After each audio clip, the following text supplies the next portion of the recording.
Sur les côtes de la Manche orientale, là où prédominent les plateaux rocheux, les blocs, les surplombs, la faune de la zone intertidale est abondante. Ce documentaire vous présente, dans leur milieu, quelques-unes des nombreuses espèces rencontrées depuis les hauts niveaux jusqu'à la zone des laminaires. Au niveau des laisses de mer, sur le sable, si l'on soulève épaves et algues rejetées, on voit grouiller et sauter l'amphipode Thalitrus saltator.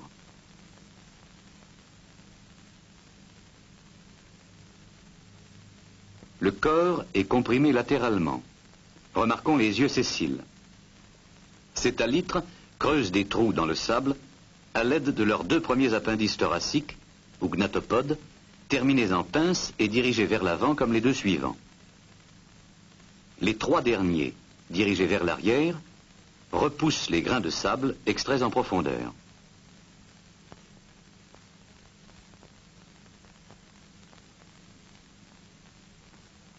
Sur les jetées et les rochers, le niveau le plus haut atteint par la marée est matérialisé par l'algue brune Pelvesia canaliculata.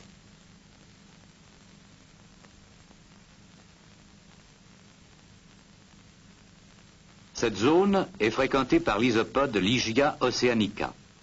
Le corps est aplati dorso-ventralement, les yeux sont sessiles, les secondes antennes allongées. Cet isopode marcheur a des appendices thoraciques élancés. Le mâle montre à la face ventrale ses gonopodes.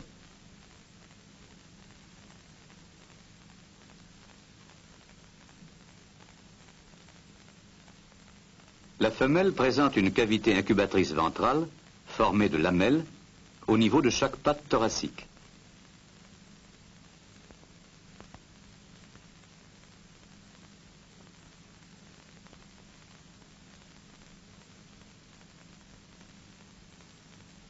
Les plages de sable découvertes par le reflux, lorsque ce milieu est riche en matières organiques, sont peuplées par le polychète sédentaire Arenicola marina.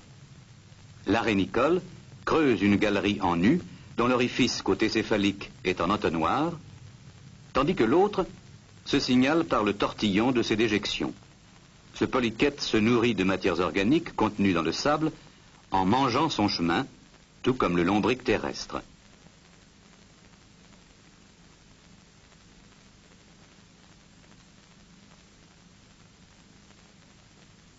Sur l'exemplaire extrait du sable, et qui va s'enfouir à nouveau grâce au mouvement de sa trompe exsertile, remarquons une région antérieure de 6 segments, pourvue de soies et d'insignies, une région de 16 métamères porteurs de branchies arborescentes, et une région caudale dépourvue de soies et de branchies.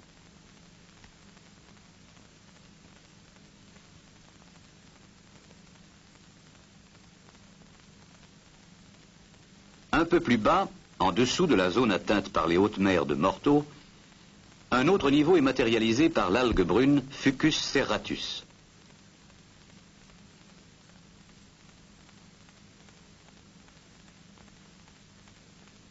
Un crabe enragé, Carcinus menas, très commun aux divers niveaux de la grève, dévore un petit poisson de rocaille, Centronotus gunellus.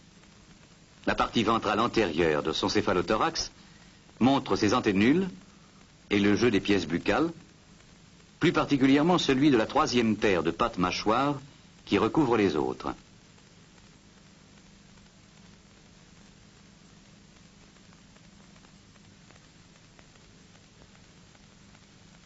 Lors de la mue, la carapace céphalothoracique se fend ventralement le long d'un sillon qui côtoie les bords latéraux. Le crabe quitte ensuite sa mue progressivement vers l'arrière, au fur et à mesure de la libération de ses appendices thoraciques. Le phénomène est long et nous n'en verrons que quelques images.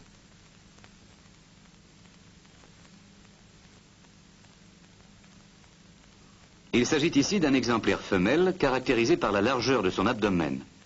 Celui du mâle est plus étroit.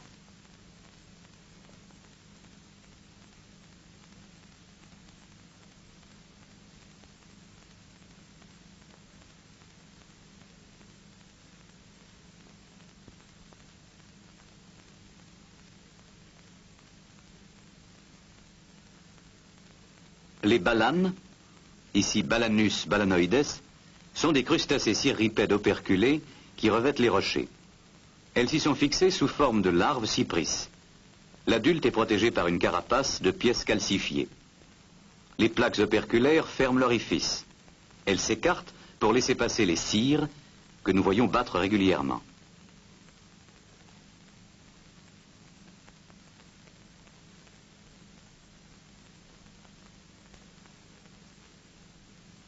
Sur les épaves flottant au large vivent les Lepas anatifera, cirripèdes pédonculés.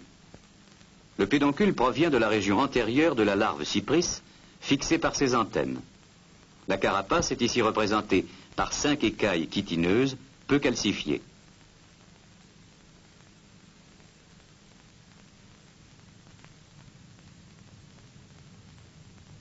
Les 6 paires d'appendices thoraciques forment le panache des cires qui s'épanouissent entre les valves entrouvertes. Chaque appendice comporte un protopodite sur lequel sont insérés 2 longs fouets multiarticulés représentant l'exo et l'endopodite.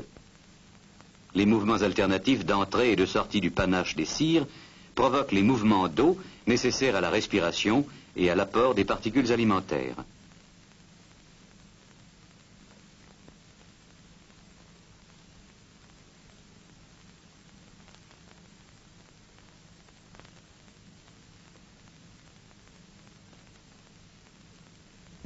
Sur les rochers où nous avons observé les balanes, vit Patella vulgata, gastéropode prosobranche, à la coquille en cône évasée.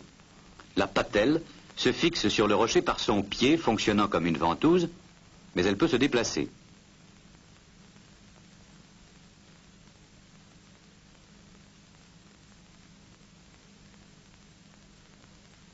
Détachée du substratum, elle montre sa sole pédieuse.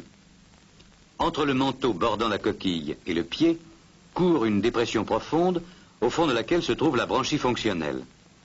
Il s'agit ici non de la véritable cténidie, mais d'une branchie différenciée à partir du manteau.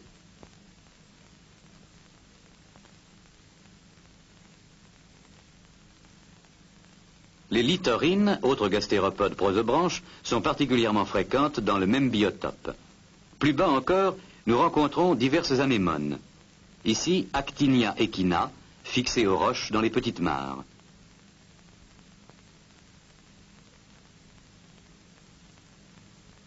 Théalia felina est une grosse anémone à tentacules trapus, caractérisée également par la présence de fragments coquillés sur sa colonne.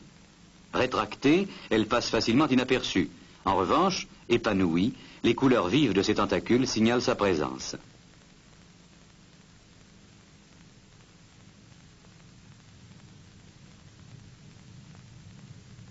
Metridium sénile est fixé pendu au plafond des surplombs rocheux.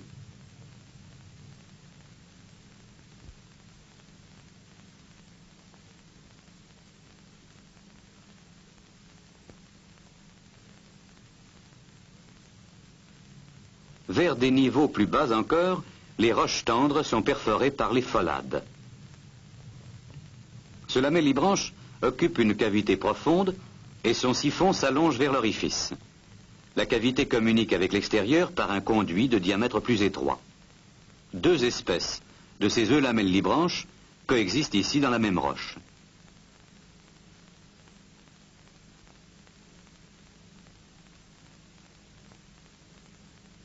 Chez Barnea candida, les valves hérissées de fins denticules régulièrement disposées présentent un repli dorsal.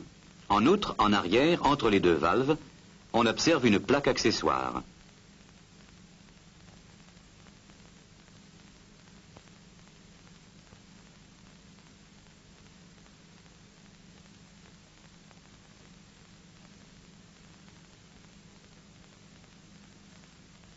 Le siphon déborde des valves, même lorsque le mollusque est rétracté. Zirphea crispata est une phollade plus massive dont le siphon trapu émerge à l'extrémité des valves.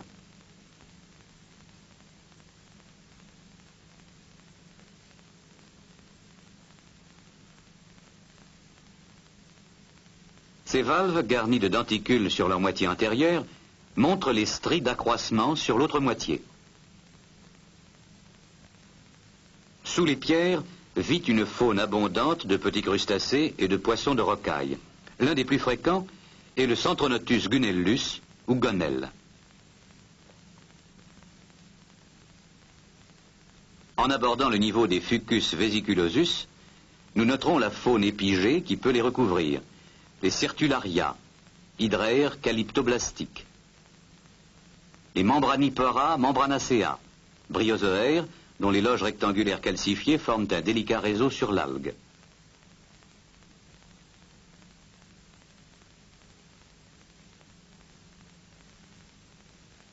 Le petit serpulide Spirorbis borealis enroule son tube calcaire en spirale sénestre sur les mêmes fucus. Fixées sur les rochers, les colonnes massives de l'Alcyonium palmatum, blanches ou orangées, montrent à leur surface leurs petits hydrantes à 8 tentacules pennés caractéristiques.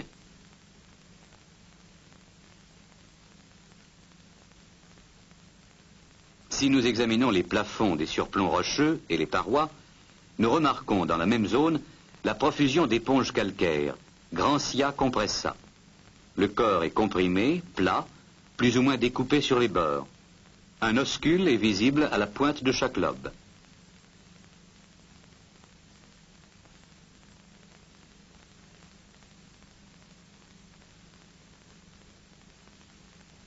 Les alichondrines, éponges siliceuses, sont abondantes au même niveau.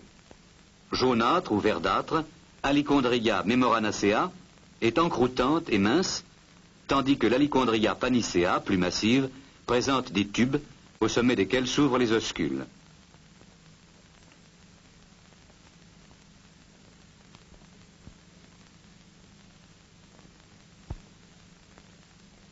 Les délicates et transparentes ascidies Clavellina lepadiformis forment des touffes d'individus dressés sur des stolons. Sous les surplombs pendent de nombreuses acidies simples, Acidiella aspersa et Sionna intestinalis, ainsi que de petites colonies rougeâtres de la famille des polyclinides.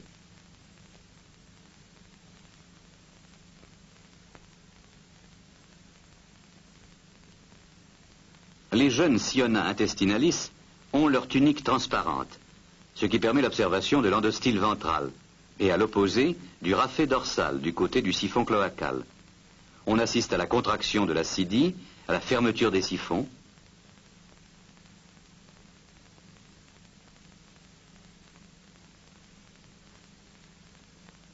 puis à l'épanouissement.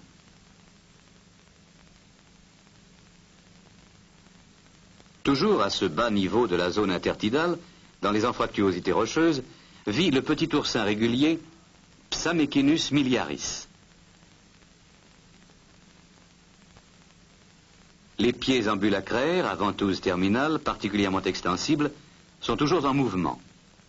Les radioles mobiles sont articulées à leur base. Au centre de sa face orale, les 5 dents de son appareil buccal, la lanterne d'Aristote. Les déplacements assurés par le jeu des podia s'observent plus aisément chez les astéries. Cet Asterias rubens nous montre aussi la tache oculaire orangée qu'on retrouve à l'extrémité de chaque bras. Sur le disque, la plaque madréporique.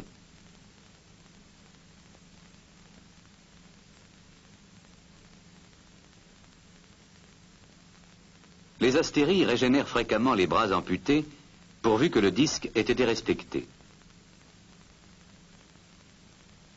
Des blessures peuvent aussi conduire à des régénérations anormales.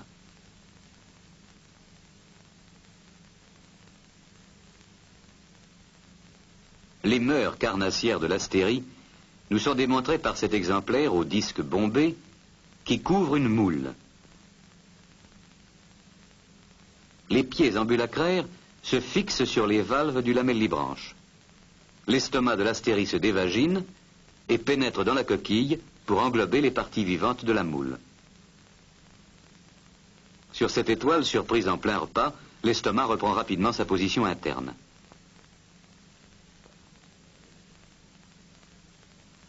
Chez l'Ophiotrix fragilis, les mouvements du disque, véritable mouvement respiratoire, provoquent un appel d'eau dans les 10 bourses ou sacs branchiaux dans lesquels débouchent les gonades.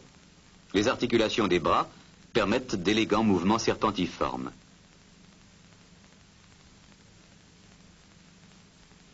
L'Archidoris tuberculata, gastéropode nudibranche, présente de profil son mufle et ses rhinophores à droite, et autour de l'anus la rosette branchiale.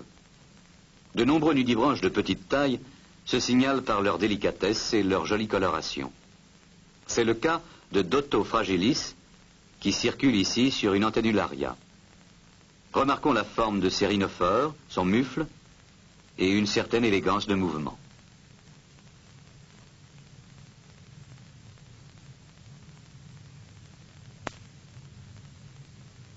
Les plages de sable vaseux, au niveau moyen et bas, sont fréquemment envahies par de véritables plantations de tubes de polychètes sédentaires, l'anisée conchilega, de la famille des Terebellidés. Le tube muqueux incrusté de sable et de débris coquillés se termine à la partie supérieure par une houppe de filaments rigides, ramifiés, émergeant du sable. Il est nécessaire de bêcher profondément pour extraire l'annélide dans son intégralité.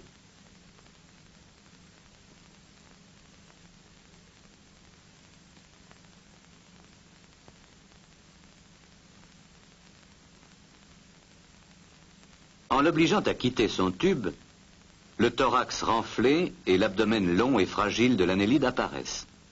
La région antérieure montre de nombreux tentacules blancs et filiformes, particulièrement mobiles et extensibles, ainsi que les ramifications rouges de 3 paires de branchies. Les écussons ventraux fusionnés forment une large bande grenat, s'amenuisant vers l'arrière. C'est une région riche en glandes à mucus. Les nombreux filaments antérieurs assurent la collecte des grains de sable utilisés dans la confection du tube. Amphitrite johnstoni est un autre térébellide que l'on trouve dans les fentes rocheuses plus ou moins garnies de sable vaseux.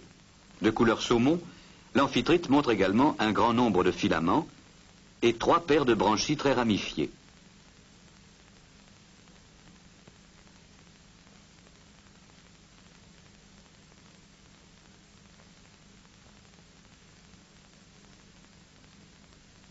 Soulever les pierres est un geste nécessaire lors de l'exploration des grèves. C'est ainsi que l'on peut rencontrer diverses espèces de némertes de toute taille, et en particulier l'Ineus longissimus, qui peut atteindre plusieurs mètres.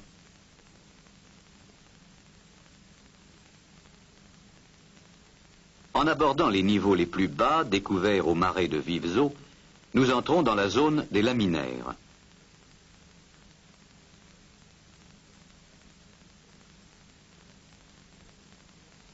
C'est dans les grandes cuvettes rocheuses de cette zone que l'on peut rencontrer le Cyclopterus lumpus. La tête est massive, la bouche étroite, les narines sont tubulaires. Les nageoires pectorales atteignent la gorge, tandis que les nageoires ventrales forment un puissant disque adhésif antérieur entre les pectorales. Leur couleur orangée est caractéristique du mâle en période nuptiale.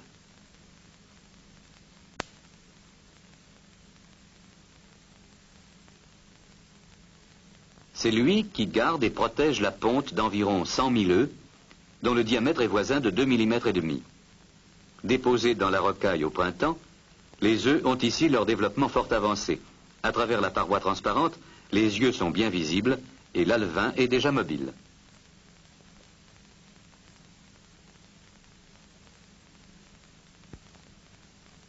La zone des laminaires est très riche et dans leurs crampons vivent plus d'une centaine d'espèces d'invertébrés, protistes non compris, se répartissant des spongiaires aux tuniciers. Il suffit de placer un crampon dans l'eau de mer d'un cristallisoire pour observer quelques heures après, à la surface de l'eau, les nombreux individus de la faune des bords de cuvette, suivant l'expression familière des biologistes marins. C'est aussi dans les crampons de laminaires que vit le plus souvent le polychète Nereis pelagica. Il est aisé de le récolter en décollant la laminaire du rocher. L'observation de la face inférieure du crampon permet de repérer l'annélide et de l'extraire.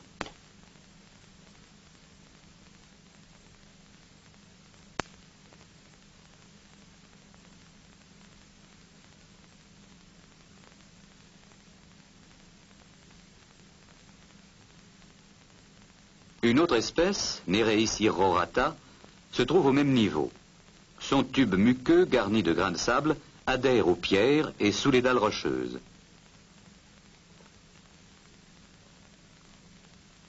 En aquarium, la forme atoque, pigmentée de brun, montre des glandes à mucus blanches, particulièrement bien visibles sur le lobe dorsal de chaque parapode. La région antérieure, très caractéristique des néréidiens, présente un prostomium portant une paire d'antennes et 2 paires d'yeux. Elle est flanquée latéro-ventralement d'une paire de gros palpes et plus en arrière de 4 paires de cires tentaculaires. Le vaisseau sanguin dorsal, propulseur, est visible sous le tégument.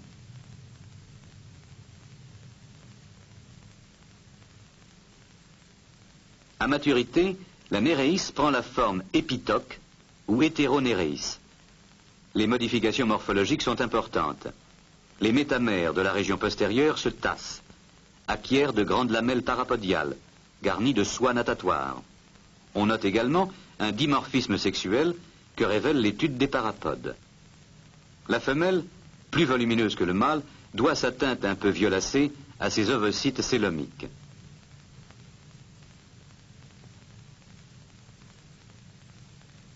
Lorsque les hétéronéréis sont mûrs, prêtes à l'essaimage, leur frétillement annonce la nage pélagique. Mâles et femelles quittent alors leur tube et effectuent une danse nuptiale au cours de laquelle sont émis les produits génitaux. Nous observons ici le mâle qui se signale par sa couleur blanche due aux spermatozoïdes célomiques.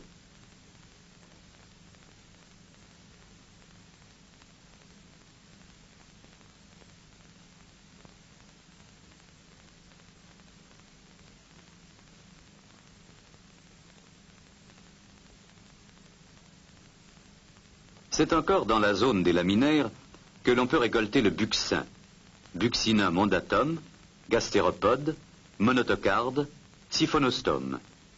Son siphon paléal mobile peut se loger dans le canal siphonal de la coquille.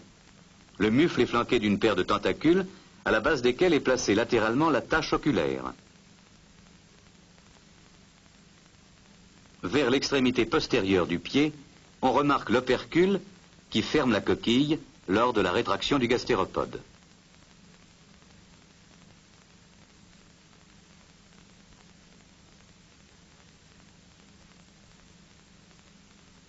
Les coquilles de buccin habitées par le décapode Eupagurus bernardus sont parfois recouvertes du petit hydraire gymnoblastide Hydractinia echinata. La colonie porte sur sa croûte basale des épines et de nombreux petits polypes de quelques millimètres dont la couronne tentaculaire s'épanouit et se rétracte.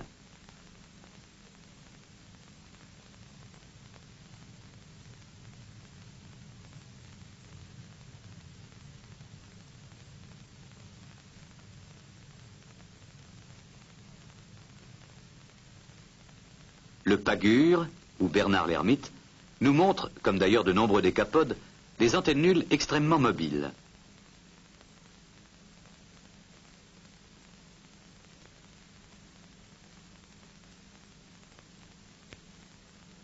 La dissymétrie est bien évidente.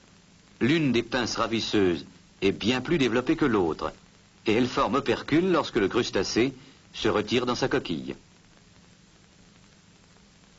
Les autres paires d'appendices thoraciques longs sont du type ambulatoire.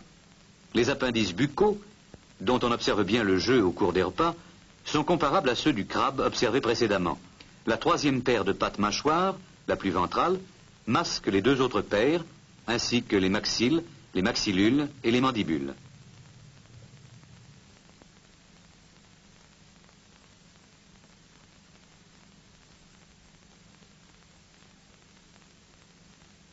Il n'est pas rare d'assister à des combats de Bernard l'ermite, dont l'agressivité se nuance d'une certaine prudence. L'abdomen est vulnérable et les combattants évitent de l'offrir aux prises de l'adversaire.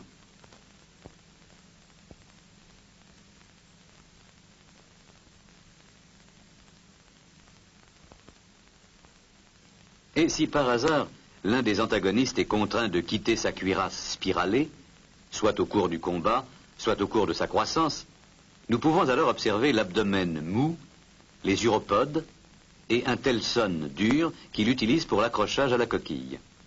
Rapidement, le pagure nu recherche un nouvel habitacle et lorsqu'il a trouvé coquille à sa mesure, il l'endosse en s'y vissant avec une adresse remarquable.